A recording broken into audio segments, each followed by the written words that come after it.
There are a number of challenges. So let's start with the fact that of the almost 2 billion women and girls of reproductive age around the world, a quarter of them, 500 million, face constraints in their need to manage their menstruation well. Three of the major challenges are: first, something very simple, which is access to toilets or washing facilities. Girls who are menstruating often don't have access to private and adequate sanitation and hygiene facilities, whether it's in schools, their workplace, or in public facilities and buildings. And within families, communities, and workplaces, as well as in institutions and the policies that govern these institutions, menstruation is something of an afterthought. It's not part, usually, of planning.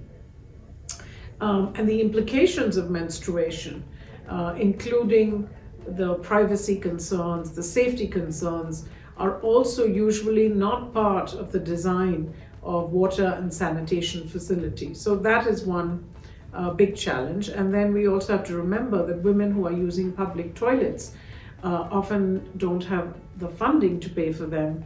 These are not often available 24/7, and then they often have to travel long distances to get them. Women and girls also, sadly, face a particular risk that men using public toilets never do, or face in a more limited way, which is the risk of violence. And this is a risk at night and even during the daytime in many parts of the world.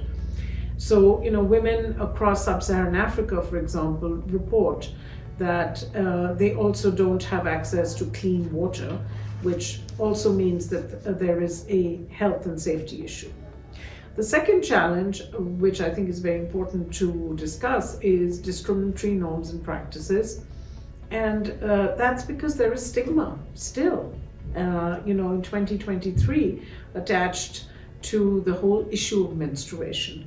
And this in turn drives discrimination. Families are very reluctant to talk about menstruation. And there are all sorts of cultural practices across the world that discriminate against girls and women who are menstruating. So, for example, in some countries, women have to sleep in huts during their menstruation. In some parts, in rural parts of some countries, women who are menstruating cannot enter a house which has other people, or cannot cook. And they have to spend the night outside the home, or many nights outside the home.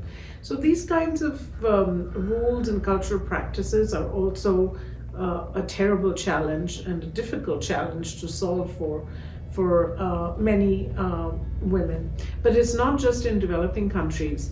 We have survey data from many developed countries where women say that they feel that there is a significant stigma against menstruation, that co-workers don't take period pain seriously, and that there are negative comments about this that women experience at work. And then finally, actual products. There is a lack of available, accessible, and acceptable menstruation products. And this is related to the fact that menstrual hygiene and discussing it is still taboo. And so it falls through, as I mentioned earlier, through the cracks of policy and programming. And so menstrual products that are more affordable tend to be of lower quality, and it's very difficult to find things that are actually affordable.